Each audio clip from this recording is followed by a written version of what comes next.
Hello दोस्तों, नमस्कार। हमारे नए लाइव सेशन में आपका हार्दिक स्वागत है। मैं सोहन लाल आपका इस नए लाइव सेशन में हार्दिक स्वागत करता हूं और आशा करता हूं आज की प्रश्न श्रृंखला आपके लिए लाभकारी होगी और कुछ महत्वपूर्ण प्रश्नों के साथ मैं हाजिर हूं। तो आइए चलते हैं, शानदार प्रश्नों की सीरीज को शानदार तरीके से हल करते हुए हम आगे बढ़ेंगे और जानेंगे कि हमारे जो महत्वपूर्ण प्रश्नों की श्रृंखला है वो किस प्रकार से हल होती है। साथियों, आज का पहला प्रश्न बहुत शानदार है और पहला प्रश्न हमारा कह रहा है कि पाँच अंक की बड़ी से बड़ी संख्या जो अंकों 7, 3, 2, 0 तथा 5 से बनाई जा सकती है। तो ऐसी कौन सी संख्या है 5 अंक की जो इन अंकों से बनाई जा सकती है, बड़ी से बड़ी। जब हमें बड़ी से बड़ी संख्या की बात की जाए, यहाँ पर जब हमें बड़ी से बड़ी संख्या के बारे में पूछा जाए तो हम लोग क्या करेंगे, जो दिए हुए नंबरों को हम लोग अवरोही क्रम में लिखेंगे। ठीक है, बड़ी से बड़ी संख्या की बात की जाएगी तो हम लोग क्या करेंगे, अवरोही क्रम में इसको लिखेंगे। तो सबसे पहले अंकों को लिखेंगे, तो यहाँ पे लिखेंगे हल, और हल में लिखेंगे दिया है, दिया है। क्या दिया है, अंक। कौन कौन से अंक दिए हैं तो उनको हम लिख लेंगे। सबसे पहले 7 दिया है, कामा 3 दिया है, कामा 2 दिया है, और कामा 0 और 5 दिया। तो ये नंबर दिए गए हैं और इन नंबरों से कौन सी संख्या बनेगी सबसे बड़ी। तो हम सबसे बड़ी संख्या की बात कर रहे हैं। तो सबसे बड़ी संख्या साथियों क्या हो सकती है, इन्हें हम अवरोही क्रम में लिखेंगे। अवरोही क्रम इसका क्या होगा, सबसे पहले 7 होंगे, फिर 5 होगा, फिर 3 होगा, फिर 2 होगा और बाद में 0 हो जाएगा। ये इसका अवरोही क्रम होता है और अवरोही क्रम से ही हमारे अंकों की सबसे बड़ी संख्या निकल के आ जाएगी और यही ऑप्शन हमारा बिल्कुल सही हो जाएगा। साथियों, इसके लिए जो ऑप्शन बिल्कुल सही है 75,320, जो कि ऑप्शन नंबर आपकी स्क्रीन पर सी दिखाई दे रहा होगा। साथियों, आशा करते हैं पहला प्रश्न शानदार तरीके से आपको समझ में आया होगा। इसी आशा के साथ बढ़ेंगे अगले महत्वपूर्ण प्रश्न की तरफ। अगला महत्वपूर्ण प्रश्न साथियों है कि 51, 85 और 153 का महत्तम समापवर्तक क्या है। तो इनमें महत्तम समापवर्तक क्या है, तो आपको क्या करना है, सबसे पहले लिखना है यहाँ पे हल, और हल में लिखना है दिया है। क्या क्या दिया है इस पे बात करेंगे। सबसे पहले संख्याएं दी हैं, क्या कौन कौन संख्याएं, 51 दी है और 85 दी है, इसके बाद 153 भी दी है साथ में। तो ये संख्याएं दी हैं और इन संख्याओं का हमें मासा निकालना है। क्या निकालना है, मासा, यानी कि महत्तम समापवर्तक। तो सबसे पहले हम इन सभी संख्याओं का गुणनखंड करेंगे। पहले हम 51 का गुणनखंड करते हैं, तो 17 गुणे 3 करेंगे तो 17 3 51 हो जाता है साथियों।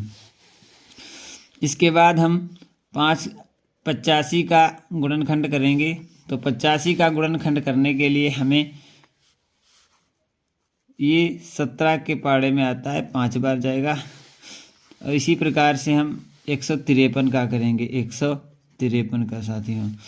अब इसे हम क्या करेंगे, 3 से काटेंगे तो 5 3 15 यहाँ पे काटेंगे, इसके गुणनखंड यहाँ पे कर देंगे तो आप लोग शानदार तरीके से यहाँ पे देख पाएंगे। सबसे पहले 3 से काटेंगे तो 5 बार जाएगा और 1 आ जाएगा, ठीक है ना।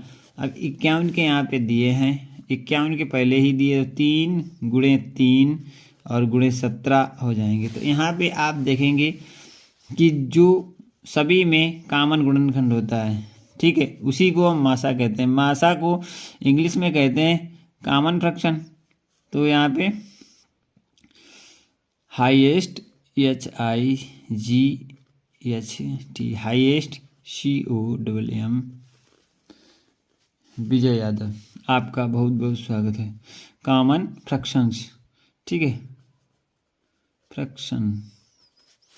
तो कॉमन मतलब हाईएस्ट माने सबसे बड़ा, कॉमन माने जो इनमें तीनों में हो, और फ्रैक्शंस माने होते हैं गुणनखंड। तो जो हाईएस्ट कॉमन फ्रैक्शन मतलब है, तो इसमें भी 17, इसमें भी 17, इसमें भी 17। तो इसका जो मासा आएगा, मासा वो आ जाएगा 17। तो आशा करते हैं ये प्रश्न आपको समझ में आ गया होगा और इसका जो मासा है वो आपको यहाँ पे समझ में आया होगा। 17 मासा इसका है और तो 17 में ए ऑप्शन इसका बिल्कुल राइट होगा। चलते हैं अगले महत्वपूर्ण प्रश्न की तरफ। अगला महत्वपूर्ण प्रश्न कहता है कि 56,95,08,700 को लिखा जाएगा। यहाँ पे 56,95,00,000, देखो यहाँ पे 56 करोड़ और 95 लाख इसमें है और यहाँ देखेंगे इसमें नहीं है, तो लिखने का तरीका क्या है आइए इसे देखते हैं। कह रहा है 56 करोड़, तो यहाँ पे 56 और करोड़ के बाद लाख आएगा तो 95 लाख। इसके बाद क्या वो कह रहा है 95 लाख के बाद में कह रहा है कि 8,700 लिखा जाएगा। 8,700, तो 8,700 होगा।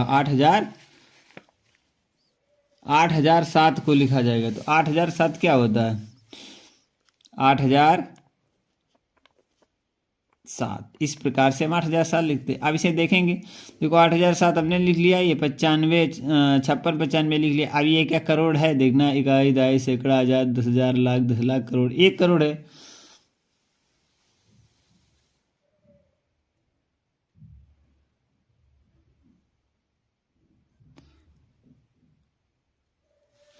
इसका यहाँ पे एक जीरो बढ़ जाएगा और ये पूरा हो जाएगा।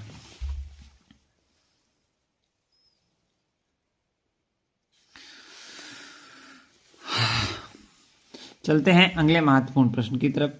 और तो ये हमारा इसका आंसर होगा और इसका जो आंसर नंबर सही होगा यहाँ पे वो आप देखेंगे कि इसका सी ऑप्शन बिल्कुल राइट होगा। इस प्रकार के प्रश्नों को हम शानदार तरीके से और थोड़ा देख के हल करेंगे क्योंकि आप लोगों को ध्यान में रखना है कि किस प्रकार से प्रश्न पूछा है और उत्तर हमारा कौन सा सबसे सटीक और सबसे सही होगा।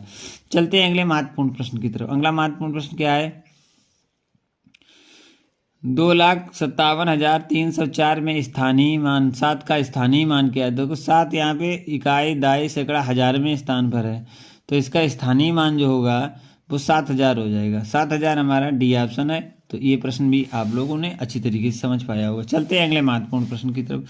अगला महत्वपूर्ण प्रश्न है कि एक बस मेरठ से आगरा के लिए सुबह 5:35 पर चली, इसके बाद और आगरा रात 8:35 पर पहुंची। आप बताइए कि बस ने आगरा पहुंचने में कितना समय लिया। तो जो भी साथी हमारे साथ जुड़े हैं तो इस प्रश्न को हल करेंगे और इसका आंसर बताने का प्रयास करेंगे। तो आइए चलते हैं, हमारे साथ सभी साथी बारी बारी से इस प्रश्न को शानदार तरीके से हल करेंगे। और जो भी साथी हमारे साथ इस लाइव सेशन में जुड़े हुए हैं तो वीडियो को लाइक करेंगे और चैनल को सब्सक्राइब करेंगे। साथ ही कमेंट करके बताएंगे आप लोग कहाँ कहाँ से हमारे साथ जुड़े हुए हैं। चलिए चलते हैं अगले महत्वपूर्ण प्रश्न की तरफ। अगला महत्वपूर्ण प्रश्न है कि एक बस मेरठ से आगरा के लिए सुबह 5:35 पर चली। कितने बजे चली 5:35 पर चली। चलने का समय है साथियों, चलने लिखेंगे बस का चलने का समय। ठीक है, यहाँ पे समय तो इस प्रकार से लिखेंगे और चलने का जो समय है साथियों वो है सुबह 5:35 पर। 5:35 पर, ठीक है, कोई दिक्कत। और पहुंचने का समय क्या है यहाँ पे देखेंगे तो रात 8:35 पर पहुंची। रात के पहुंचने का समय आप लिखेंगे, पहुंचने का समय 8:35। अब देखेंगे साथियों कि एएम, ये हमारा सुबह है तो एएम हो जाएगा, ठीक है, ये शाम है तो पीएम हो जाएगा। इतना आप लोग ध्यान में रखें कि एएम पीएम क्या। अब हमें क्या करना है कि वो पूछ रहा है आप बताइए कि बस ने आगरा पहुंचने में कितना समय लिया। तो आगरा पहुंचने में कितना समय लिया ये जानना है। देखो आगरा पहुंचने में लगा समय, आगरा पहुंचने में लगा समय कैसे निकलेगा। देखो क्या करना होगा, यहाँ पे हमारा 8:35। अब यहाँ पे देखो क्या करेंगे, सबसे पहले वाले समय को एम वाले समय को 12 से घटा देंगे, 12 से घटा देंगे। जो हमारा, जब भी ध्यान रखो कि जब भी हमारा ऐसा प्रश्न पूछा था, जो एम में दिया है, एम में जो समय दिया है उसे हम 12 से घटाएंगे। ठीक है, एम वाले को हम 12 से घटाएंगे तो यहाँ पे लिखेंगे 35 आएगा।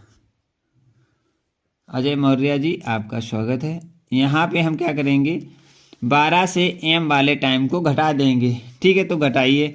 देखो यहाँ पर है 12 और यहाँ से जब हम दाही लेंगे मतलब 12, 1 घंटा इधर आएगा क्योंकि ये मिनट का साइड होता है और ये घंटे का साइड होता है। जब यहाँ से हम 1 घंटा लेंगे तो यहाँ कितने मिनट हो जाएंगे, 60 मिनट हो जाएंगे। ठीक है, जब यहाँ पे 60 मिनट हो जाएंगे तो हमारा यहाँ पे 60 मिनट हो गए, मतलब अब ये 60 मिनट हो गए। तो 60 से हम 35 घटाएंगे तो यहाँ से हम लेंगे 10, 10 से 5 जाएगा, 5 बचेगा। ठीक है, यहाँ पे मेरा बच गया 5 और 5 से जब 3 गया तो कितना बचा, 5 से जब 3 गया तो 2 बचा। ठीक है, दशमलव यहाँ से 1 चला ही गया है हमारा। जब यहाँ से 1 चला गया तो यहाँ पे कितना बचा, यहाँ पे बचा है 1, मतलब 11 में से 5 गया है तो 6, 5 11 होता है। तो हमें मालूम हो गया कि 12 बजे, दोपहर 12 बजे तक हमें कितना समय लगा, दोपहर के 12 बजे तक हमें कितना समय लगा, 6 घंटे 25 मिनट। इसके बाद पीएम 1 बजे से 8:35 और इस समय को, पीएम वाले समय को हम लोग क्या करेंगे, इस समय में जोड़ देंगे। ठीक, घटाए हुए समय में पीएम वाले समय को जोड़ देंगे। तो यहाँ पे हम लिखेंगे 8:35। ठीक है, अब इन्हें हमें जोड़ना है। जोड़ो, 5, 5 10 होते हैं, हासिल हमारा 1 हो गया। यहाँ पे कितने हैं, 3 है, 2 5 और 1 हासिल तो 6 हो गया, 60 हो गए, 60 मिनट ये हो गए। और यहाँ पे कितने आ गए, 8 6 14 मिनट आ गए। ठीक है, अब ये 14 मिनट है और ये 60 मिनट बराबर क्या होता है, 1 घंटा होता है। 60 मिनट बराबर क्या होता है, 1 घंटा होता है। तो इसे हम 14 में 1 और जोड़ देंगे तो कितना हो जाएगा, 15 घंटे। तो इस प्रकार से हमारा ये प्रश्न हल होगा। और आशा करते हैं जिन साथियों को ये हल समझ में आया है तो वो वीडियो को लाइक करें और चैनल को सब्सक्राइब भी करें। तो इस प्रकार से हम एएम पीएम वाले से आंसर निकालेंगे। तो आपको समझना है, सबसे पहले हमें क्या करना होगा, 12 बजे से एम वाले को घटाएंगे, इसके बाद जो घट के जो आएगा उसमें पीएम वाले भाग को जोड़ देंगे और उसे हल करके हम कुल समय निकालने का प्रयास करेंगे। साथियों, आशा करते हैं ये प्रश्न आपको शानदार तरीके से समझ में आया होगा। चलते हैं